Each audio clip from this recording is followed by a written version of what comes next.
வெங்காயம் தான் இருக்குது, எங்கள்கிட்ட என் தலைவன்கிட்ட வெடிகுண்டே இருக்குது, நீங்கள் வெங்காயத்தை என்ன வெடிகுண்டை இது வந்து என்னமோ வன்முறையை கலப்புற மாதிரி ஒரு அமைதியாக இருக்கக்கூடிய ஒரு ஸ்டேட்டில் வந்து ஒரு வன்முறையை கலப்புற மாதிரி சொல்கிறது ஃபஸ்ட்டு அவருக்கே அது அழகாக அப்படின்னு தான் நான் கேட்க விரும்புகிறேன். நான் நீ கருத்தியல் ரீதியாக நம்ம மோதி பார்க்கணும். நம்ம கருத்தியல் ரீதியாக யார் என்ன சொல்லியிருக்காங்க அந்த கருத்துப்படி பேசுமே தவிர இந்த மாதிரி ஒரு அடிதடி சம்மந்தமாக பேசுறதுல வந்து இது சார்ந்து பதில் சொல்கிறதுல எனக்கு விருப்பம் இல்லைன்னு நான் தெரிவிச்சுக்கிறேன். அது வருத்தமாக இருக்குது. இன்றைக்கி தமிழ்நாடுங்கிறது எப்படி இருக்குது, ஒரு சமத்துவம் சார்ந்து சமூக நீதி சார்ந்து நம்ம நிறையா திட்டங்கள் கொண்டு வரோம்.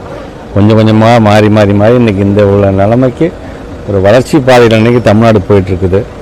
ஒட்டுமொத்தமாக இந்தியா அதர் ஸ்டேட்ஸை போய் கொஞ்சம் நேராக போய் பார்த்து கம்பேர் பண்ண சொல்லுங்கள். அங்கே என்ன நடக்குது, இங்கே என்ன நடக்குது, வளர்ச்சியாக இருந்தாலும் சரி, பொருளாதார ரீதியாக இருந்தாலும் சரி, கல்வியாக இருந்தாலும் சரி, ஒரு அமைதியாக இருக்கின்ற இடத்துல இந்த மாதிரி பேசுறது அப்படியே கவலைக்குரியதாகத்தான் நான் பார்க்கணும். பாஜக இது மட்டுமா செஞ்சிட்ருக்காங்க. தொடர்ந்து 2014 ஆட்சிக்கு வந்து ஒரு தீர்மானத்தை நிறைவேற்றணும்னா எதிர்கட்சிக்காரங்களை எல்லாத்தையும் வெளிநடப்பு செய்கிற மாதிரியான பணியை செஞ்சுட்டு அதுக்கப்புறமேட்டு அவங்க நினச்சது தானே இன்றைக்கு வரைக்கும் அவங்க சாதிச்சிட்ருக்குறாங்க. அதனால் கண்டிப்பாக நம்முடைய மாண்பு தமிழ்நாட்டு முதலமைச்சர் அவர்களும் சரி, ஏன்னா அவங்களுக்கே தெரியும் இது சார்ந்த அந்த ஜேபிசியில் நம்முடைய அண்ணன் முன்னாள் அமைச்சர் ராசா அவர்களும் நம்முடைய புதுக்கோட்டையை சந்திக்கின்ற அப்துல்லா அவர்களும் அதில் கலந்து கொண்டு பல முறைகள் தங்களுடைய கருத்துக்களை சொல்லும் பொழுதெல்லாம் அதில் காதிலே வாங்காமல் இருக்கும்போது 2 முறை 3 முறை வெளிநடப்பே அவங்க செஞ்சுட்டு வந்துட்டாங்க. இப்பொழுது வலுக்கட்டாயமாக இது அவங்க செஞ்சுருக்க வந்து மீண்டும் சிறுபான்மை மக்கள் மீது அவங்க வைக்கின்ற ஒரு தாக்குதலாகத்தான் நான் பார்க்குறேன்.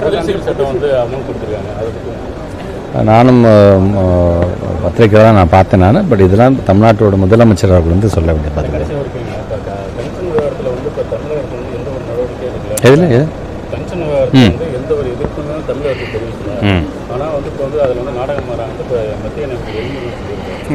சட்டமன்றத்தில் நடந்தது என்னங்கிறது பத்திரிகை ஊடகத்துறை சார்ந்த நண்பர்கள் உங்களுக்கும் தனி மாடமே இருக்குள்ளார அந்த மாடத்தில் உட்காந்து பார்த்த ஒவ்வொரு பத்திரிகை துறை ஊடகத்துறை நண்பர்களுக்கும் அது தெரியும்.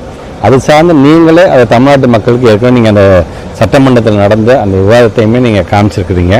தமிழ்நாட்டு முதலமைச்சர் கண்டிப்பாக இந்த டங்ஸ்டன் என்கின்ற இதை நாங்கள் நடைமுறைப்படுத்த மாட்டோம் அப்படிங்கிற அளவுக்கு சொல்லிட்டு கூடுதலாக ஒரு மிகப்பெரிய வார்த்தையும் சொன்னார். அப்படி வந்தது என்று சொன்னால் நான் இந்த பொறுப்பில் இருக்க மாட்டேன் என்று அவர் சொன்னார்.